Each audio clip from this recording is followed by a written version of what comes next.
السلام علیکم دوستو، آج میں آپ کو پاکستان آرمی کے بارے میں بتانا چاہتا ہوں۔ مطلب اگر کوئی اسٹوڈنٹ جس نے میٹرک یا ایف ایس سی کیا ہوا ہے تو وہ پاکستان آرمی جوائن کرنا چاہتا ہے تو اس پرچے وہ مطلب قسم کے پرچے لیے جاتے ہیں آپ کو پتہ ہونا چاہیے کہ پرچے کے اندر کون کون سے سوالات پوچھے جاتے ہیں۔ تو اس کے لیے سب سے پہلے میں آپ کو یہاں اس کے بارے میں بتانا چاہتا ہوں کہ پاکستان آرمی ہو، نیوی ہو، ایئر فورس ہے، ان تینوں میں سب سے مشکل پرچہ جو ہوتا ہے وہ پاکستان ایئر فورس کا پرچہ ہوتا ہے۔ اس کے بعد دوسرے نمبر پر ہوتا ہے پاکستان آرمی، تیسرے میں پھر پاکستان نیوی، وہ آسان پرچہ ہوتا ہے۔ تو پاکستان آرمی کے اندر جو سب سے زیادہ سوالات پوچھے جاتے ہیں نا، وہ 4 مین سبجیکٹس پر مشتمل ہوتا ہے، جن میں اردو ہوتی ہے، انگلش ہوتی ہے آپ کی، اس کے بعد میتھ ہوتی ہے، اس کے بعد اسلامیات، اور اس کے بعد جنرل نالج جس میں معاشرتی علوم یہ چیز ہوتی ہے۔ تو پرچہ دینے سے پہلے ان سوالات پر ضرور نظر دوڑائیں تاکہ آپ کی کامیابی یقینی ممکن ہو سکے۔ تو اس میں سب سے پہلے نمبر پر یہ جو ہے کہ پاکستان کا کوڈ رقبہ آپ کو آنا چاہیے، ہر حال میں آنا چاہیے، جو ہے 7,96,096 مربع کلومیٹر۔ تو آپ سے یہ بھی پوچھا جا سکتا ہے کہ مربع کلومیٹر ہے، مربع کلومیٹر کیا ہوتا ہے؟ یہ رقبے کا جو نہیں ہوتا جس میں ہم کسی چیز کا رقبہ معلوم کرتے ہیں، تو اس کا جیسے لینگتھ کی لمبائی جو میٹر ہے، اسی طرح مربع کلومیٹر ہے۔ پھر آپ کو پاکستان کا جغرافیہ آنا چاہیے کہ پاکستان کے کس ہند میں کون سا ملک ہے۔ پھر سب سے بڑی جو بارڈر ہے ہماری کس ملک کے ساتھ ہے، وہ ہمیشہ یاد رکھیں، وہ افغانستان کے ساتھ ہے، وہ ہے 2252 کلومیٹر ہے جی۔ تو پاکستان کے شمال میں چائنا ہے، چین، مشرق میں جو ہے وہ انڈیا ہے، بھارت، شمال مغرب میں افغانستان، ہمسایہ ملک جو ہیں جس کی سرحد جو ہے وہ ہمارے بلوچستان سے ملک ہے، یہی سب سے بڑی سرحد ہے جو 2252 کلومیٹر ہے۔ اس کے مغرب میں ایران اور جنوب میں بحیرہ عرب واقع ہے۔ تو پھر اس میں اور بھی قسم کے سوالات آ سکتے ہیں۔ اس کے بعد میتھ کے سادہ سوال ہوتے ہیں جن میں کسی دیگر اعداد کی ایوریج نکالنی ہوگی آپ کو، مطلب 2 قیمتیں دی جائیں گی، ان کی آپ نے ایوریج نکالنی ہوگی۔ پھر اس کے ساتھ ساتھ الجبرا کے جو سادے سوالات ہوں گے، ان میں الجبرا ایک فارمولہ جو A+2+2AB+B2 آپ نے ہمیشہ پڑھا ہے، وہ آئیں گے، وہ آپ کو یاد کرنے ہوں گے۔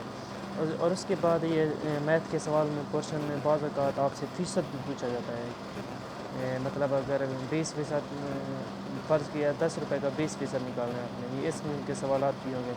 میں آگے جا کے اس قسم کی ویڈیو بناؤں گا، یہ فیصد والے سوالات زیادہ تر ایئر فورس میں آتے ہیں، اس کے لیے میں ایک الگ سے ویڈیو بناؤں گا، آپ کو بتاؤں گا۔ تو اس کے بعد آتا ہے ریاضی، اسلامیات کے حصے میں جو سب سے اہم چیز ہے وہ ارکان ایمان اور ارکان اسلام سے ہی سوالات پوچھے جاتے ہیں، یعنی مطلب عقیدہ، توحید و رسالت، یعنی ارکان ایمان اور ارکان اسلام کے بارے میں ہوگا۔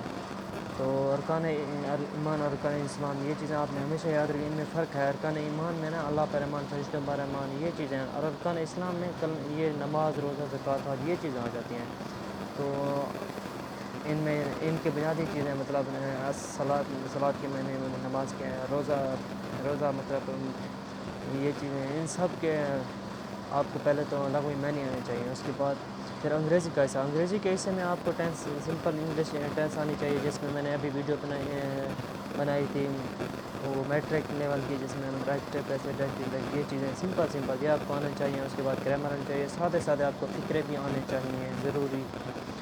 تو نوٹ میں نے یہ چند ایک سوالات جو ہوں گے کہ حالات حاضرات کے بھی ہو سکتے ہیں، جن میں آپ کو یہ بھی پوچھا جا سکتا ہے کہ اس وقت پاکستان کے پرائم منسٹر کون ہے، پاکستان کے پریزیڈنٹ کون ہے، اس کے بعد سب سے بڑی کورٹ کون سی ہے، سپریم کورٹ، ان کے چیف جسٹس کون ہیں اس ٹائم، مطلب جسٹس گلزار صاحب ہیں، ان سے پہلے کون تھے جسٹس، وہ اپنے ڈی جی خان کے رہنے والے تھے، جو کھوسہ صاحب، جسٹس کھوسہ، اس سے پہلے جسٹس ثاقب نثار، اس سے پہلے پھر کون سے تھے، اس طرح میرا افتخار چودھری ہے، اس میں ان کے سب آپ نام بتانے ہوں گے۔ تو آپ کے انٹرویو میں بھی اسی قسم کے ہی سوال پوچھے جاتے ہیں۔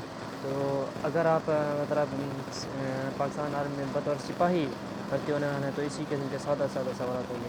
اگر آپ پاکستان آرمی میں مطلب ہائی رینک کے اوپر، مطلب یہ سیکنڈ لیفٹیننٹ یا کیپٹن کے لیے آپ نے اپلائی کیا ہوا ہے، تو وہاں آپ سے مختلف سوالات پوچھے جا سکتے ہیں۔ تو اس کے لیے آپ کو وہاں پہ کمپیوٹر پہ ٹیسٹ بھی دینا پڑتا ہے، جو اس کمپیوٹر پہ ٹیسٹ ہوتا ہے وہ تھوڑا اس سے ڈفرینٹ ہوتا ہے، اس کے اندر وربل نان وربل بھی آتی ہیں، جو کہ ایئر فورس میں اکثر بہت زیادہ آتی ہیں، تو اس پہ آپ کو گرفت کرنی چاہیے۔ تو انٹرویو کے دوران آپ سے سیکنڈ لیفٹیننٹ کے انٹرویو کے دوران آپ سے یہ بھی پوچھا جا سکتا ہے کہ مطلب کون سا سمندر کہاں واقع ہے، کون سا دریا کہاں واقع ہے. تو میرا ایک دوست تھا جس سے یہ پوچھا گیا تھا کہ مطلب یہ کہ وہ جو ہے سب سے بڑا دریا وہ کون سا ہے. تو اس نے صحیح جواب دیا دریائے نیل. پھر دوبارہ پوچھا گیا جی دریائے نیل کہاں واقع ہے. تو اس نے بتایا پھر مطلب مصر کے اندر واقع ہے. تو پھر یہ پوچھا گیا کہ ریڈ سی کہاں واقع ہے. ریڈ سی آپ نے ابھی میٹرک کی 10ویں کی میں انگریزی میں پڑھا ہوگا، وہ سعودی عرب میں واقع ہے. تو اس سے پھر یہ پوچھا گیا کہ یہ مصر کہاں واقع ہے. اس نے جواب دیا کہ افریقہ کے اندر واقع ہے، مطلب براعظم افریقہ میں واقع ہے. شاید یہ بھی اس کا آنسر صحیح ہو. تو اس کے لیے آئی ایس ایس بی کے لیے اسے ریکمنڈ کیا گیا. دیکھتے ہیں آئی ایس ایس بی میں کیا ہوتا ہے. تو یہ تھیں پاکستان آرمی کے پرچے میں آنے والے اہم ترین سوالات. اور اس کے ساتھ ساتھ آپ کو مطلب دوسری چیزوں پر بھی ایسا تھوڑی گرفت کرنی. یہ تو میں نے بس سمپل سی ایوریج آپ کو یہ سمپل ایوریج بتایا ہے کہ ایوریج کے سوالات آتے ہیں، بالکل آتے ہیں. لیکن آپ کو نا یہ ایوریج نکالنے کے لیے دو مختلف قسم کی قیمتیں فرض کیا 10 اور 20 کی ایوریج نکالیں تو آپ یہ کریں گے 10 جمع 20/2 کر دیں گے. اگر 3 قیمتیں ہیں بٹے 3 4 قیمتیں ہیں جیسے 10 جمع 20 جمع 30 جمع 40. اب یہ 4 قیمتیں آ گئی 10 20 30 اور 40. تو بٹے 4 کر دیں گے ان سب کو جمع کر کے بٹے ان کی تعداد. تو اس سے آپ ایوریج نکالیں گے. تو پرسنٹیج کیسے نکالیں گے، مطلب فرض کیا 10 کی پرسنٹیج آپ نے 20% نکالنا ہے 10 کا. تو یہ ہے کہ 20% اور 100 ملٹیپلائی 10.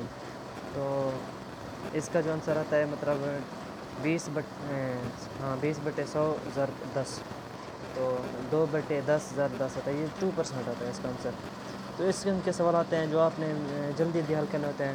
تو پاکستان آرمی کے تو اس قسم کے سپاہی کے لیے تو اس قسم کے سوالات آتے ہیں. آگے میں آپ کو بتانے والا ہوں نیکسٹ ویڈیو میں پاکستان ایئر فورس کے بارے میں. آپ نے پاکستان ایئر فورس کے لیے کون کون سے سبجیکٹس مطلب زیادہ فوکس کرنا ہے، کون سے اہم سوالات پوچھے جاتے ہیں. میں نے خود پاکستان ایئر فورس میں ٹیسٹ دیا ہے ایروٹیٹ کا، پر ریکمنڈ نہیں ہوا تھا. لیکن پتہ چل گیا تھا کہ کون سے سوالات ہیں. کیونکہ میں نے اکیڈمی جوائن نہیں کی تھی اس لیے میرے تھوڑی پرابلم ضرور ہوئی تھی. تو وہ تو پہلا ایکسپیرینس تھا. دوسری بار میں نے پھر جاری کی، پھر میں ٹیسٹ نہیں دے پایا کسی وجہ سے. پھر میں آگے چلا گیا، پڑھتا گیا.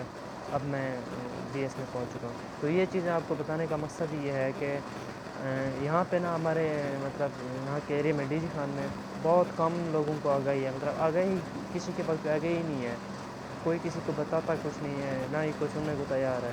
تو یہ چیزیں میں آپ کو اس لیے بتا رہا تھا کہ تاکہ آپ بھی یہ چیزیں ابھی سے سمجھ جائیں، پڑھیں اور انشاءاللہ اپنا مستقبل بہترین بنائیں.